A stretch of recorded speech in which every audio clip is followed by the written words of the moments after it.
Olá, estudantes! Como vocês estão? Espero que estejam muito bem. Hoje, na nossa aula de ciências, nós vamos falar sobre alguns assuntos bem interessantes, como a gente conduz a energia, como que a gente recebe isso, não é mesmo? E aí, vamos lá! Vamos falar da condução, da convecção e da irradiação térmica. E como estes fenômenos podem influenciar o nosso dia a dia sem mesmo que a gente perceba.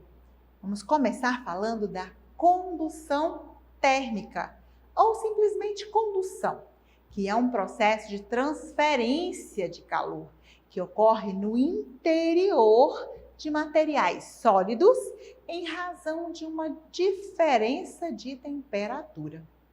Na condução, a energia térmica é transferida entre os átomos e moléculas de um corpo sólido sem que ocorra transferência da matéria, até que se atinja a condição de equilíbrio térmico. Esse fenômeno acontece em todas as substâncias, independente do seu estado físico, apesar de mais frequente em corpos sólidos. Isso ocorre porque no estado sólido, a posição fixa dos átomos que se encontram arranjados, em uma rede cristalina, favorece o intercâmbio de energia entre os átomos em razão da frequência em que ocorrem as colisões entre essas partículas. Como ocorre então a condução térmica? O processo de condução térmica é caracterizado pela interação entre átomos de diferentes temperaturas. Quando a gente aquece algum corpo, seus átomos passam a oscilar com maior amplitude. Esses átomos mais agitados vão transferir parte da sua energia cinética para os átomos vizinhos por colisão, por vibrações. Dessa maneira, eles vão conseguir desacelerar, enquanto menos agitados ganham velocidade. Por meio desse mecanismo, o calor vai gradualmente sendo transferido das regiões de maior temperatura em direção às regiões onde tem menor temperatura, até que o sistema encontre-se na mesma temperatura, consegue então haver um equilíbrio. Nos gases, por exemplo, a transferência de calor por condução ocorre exclusivamente por meio de colisões entre os átomos. Nos sólidos não metálicos, a condução térmica acontece por meio de vibrações ao longo da rede cristalina de material. Bom, nos sólidos metálicos, os melhores condutores de calor, a condução ocorre tanto pela propagação de vibrações da rede, como pela movimentação caótica, muito intensa de elétrons livres. Isolantes e condutores térmicos, diferentes estados da matéria que transmitem calor por meio de mecanismos totalmente diferentes uns dos outros. Os materiais chamados de condutores, por exemplo, são aqueles capazes de transferir calor com grande facilidade. É o caso da maioria dos metais. Os materiais isolantes, por sua vez, são aqueles que dificultam a passagem de calor, como o isopor, a borracha, a madeira. Percebem que a gente tem todos esses elementos no nosso dia a dia? E aí, como é que acontece todo esse fluxo do calor? A quantidade de calor que é transferida entre dois pontos do interior de um corpo a cada segundo é chamado de fluxo de calor. Esse conceito vai dizer respeito à rapidez em que o calor é transferido do interior de um corpo. Alguns materiais vão apresentar grande capacidade de transferência de calor. Por isso, dizemos que são bons condutores de calor, já que são capazes de dissipar, de mandar esse calor mais rápido de um lugar para outro. O fluxo de calor, que é definido em função de uma constante K, é medido em watts, que é, lá dentro da unidade de medida, simbolizado pela letra W, de acordo com o Sistema Internacional de Unidades. Mas também pode ser medido em calorias por segundo. O fluxo de energia é proporcional à diferença de temperatura que existe entre dois pontos de um corpo, que corresponde à quantidade de energia que vai fluir entre, na forma de calor a cada metro quadrado de superfície, durante um intervalo de tempo de 1 segundo. Percebem quanta informação nós temos? E a convecção? Como é que fica essa convecção? Ela nada mais ou simplesmente é um processo de transmissão de calor quando há um fluido, como o ar ou a água, que fica aquecida. Suas porções mais quentes podem sofrer dilatação térmica, expandindo seu volume. Em outras palavras, esse fluido aquecido passa a ocupar um volume maior do que o fluido dos arredores. Todo corpo inserido em um meio líquido ou gasoso que sofre a ação de uma força vertical para cima, chamada de empuxo. Essa força ela é proporcional ao volume do fluido deslocado pelo corpo. Como o líquido aquecido passa a ocupar um volume maior, ele vai sofrer mais empuxo e sobe, dando origem a um movimento ascendente. A subida deste fluido aquecido dá espaço para que as porções mais frias e mais densas do fluido desçam, formando um movimento descendente. O processo vai continuar até que todo o fluido esteja sobre a mesma temperatura. Então, há a subida, a descida, quando a água está em processo de fervura.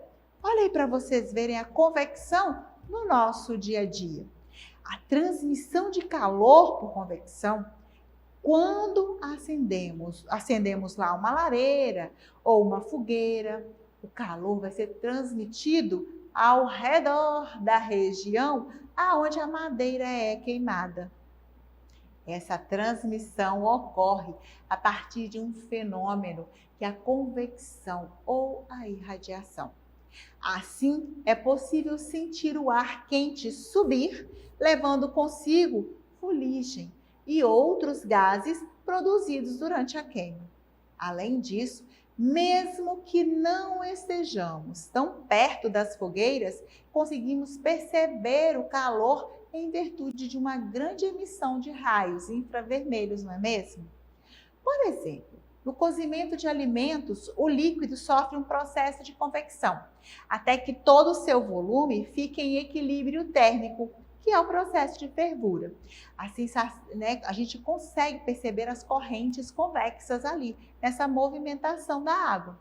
No início da cocção, a água que está em contato com o fundo da panela recebe o calor por condução.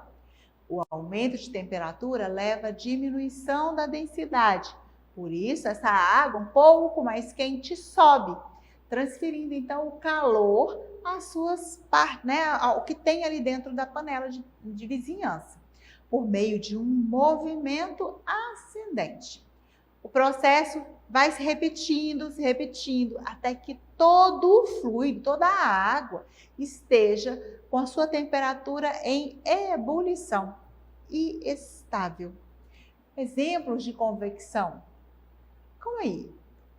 Olha só para você ver. Se você coloca a água lá para ferver durante o processo, para fazer, né, um café, um chá, ou se você precisa cozinhar um legume, não é mesmo? Olha que nós já sabemos o que é convecção, que tal conferirmos alguns exemplos de situações em que esse processo está presente? Por exemplo, um forno convectivo.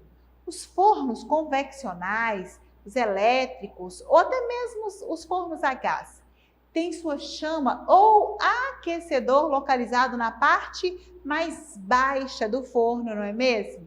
Dessa forma, o ar aquecido sobe, enquanto o ar frio, que estava na parte superior do forno, desce, formando as correntes de convecção, até que todo o forno fique na mesma temperatura. E uma nuvem convectiva? Olha para vocês verem, muitas vezes o calor que a gente está no lugar, não é mesmo? Vai lá no processo de o calor vai subir, o frio, as nuvens, né? O ar mais frio vai descer, e até que a gente consiga estar, às vezes, num ambiente onde a temperatura já está. Muitas vezes, lá no topo das nuvens, o ar ascendente ganha um sentido horizontal. Percebe o quanto é importante esse movimento do ar, dos gases, para fazer esse processo de convecção? Quanto disso a gente tem no nosso dia a dia? As nuvens convectivas mais famosas são os cúmulos nimbo, que são responsáveis por grandes tempestades, chuvas de granizo, de neve e até mesmo furacões. Entre outros fatores, nós podemos dizer que os furacões formam-se em decorrência de uma grande diferença de temperatura entre o solo e a atmosfera, criando fortes correntes convectivas, ascendentes e descendentes. Essas correntes são chamadas, respectivamente, de ondas de alta e de baixa pressão. O ar-condicionado, os aquecedores de ar, né? Todos estes são elementos que a gente tem no nosso dia a dia que fazem essa condição, transformando o ar quente, ar frio, até que a gente tenha uma temperatura que seja boa para a gente ali no ambiente que a gente está inserido, não é mesmo? A gente precisa, às vezes, aquecer quando um ambiente está muito frio, mas também manter esse ambiente mais refresco quando a gente está em um período de muito calor. É importante da gente entender como todo esse processo acontece, não é mesmo? O que mais será que tem para a gente aprender? A irradiação térmica. Olha aí para você ver como que acontece essa irradiação térmica. É o termo que a gente usa para dizer que um corpo está expondo a radiação térmica. A irradiação é um dos principais processos de transferência de calor. Esse processo ocorre por meio da emissão de ondas eletromagnéticas, uma vez que todos os corpos que se encontram em temperatura acima do zero absoluto emitem radiação térmica. Nesse tipo de processo, parte da energia térmica dos corpos é convertida em energia eletromagnética ou vice-versa. Como ocorre, então, a radiação térmica? Ela é gerada a partir de movimentos de vibração dos átomos e moléculas, os constituintes básicos de toda a matéria. Diferente dos outros processos de transferências de calor, né, que a gente precisa dessa movimentação dos corpos, com a condução à radiação, ela pode ocorrer sem que haja necessidade de um meio físico para conduzir o calor. E isso só é possível porque as ondas eletromagnéticas podem se propagar no vácuo. Quando absorvidas, a radiação térmica aquece esse corpo. No entanto, existem corpos que conseguem absorver, né, com maior facilidade esse calor. Fatores como a cor, composição química, os níveis de energia dos átomos afetam diretamente a capacidade da absorção de calor. Um exemplo disso são as roupas escuras, que se aquecem mais rápido do que as roupas mais claras, graças à sua maior capacidade de absorver o calor quando esse calor é irradiado. Irradiação e radiação são palavras, que se referem à energia que é emitida na forma de ondas eletromagnéticas. A irradiação, ela refere-se à exposição a essa radiação. Por exemplo, a radiação solar irradia o planeta Terra, provendo-lhe de energia que forma calor e luz que são visíveis. A palavra irradiação relaciona-se com a palavra radiação do mesmo modo que magnetismo está relacionado com magnetização. Então, quais seriam as diferenças entre condução, convecção e radiação? São 3 diferentes formas de se propagar o calor do ponto em comum entre esses 3 processos, que se deve às diferenças de temperatura entre diferentes corpos ou diferentes pontos de um mesmo corpo. Pensa um pouquinho aí. Condução ocorre quando a gente está em contato. Convecção, quando há todo um processo de movimentação dessas moléculas. A irradiação é quando eu consigo transmitir, mesmo que à distância, este calor. Agora é hora da gente colocar em prática o que a gente aprendeu na nossa aula de hoje. E vocês já sabem como fazer, não é mesmo? É só você apontar sua câmera do celular para a imagem que aparece no canto da tela, realizar todas as suas atividades lá na nossa plataforma. Você também pode acessar as nossas redes sociais e o nosso canal do YouTube SMED GV. Te espero na nossa próxima aula. Um forte abraço!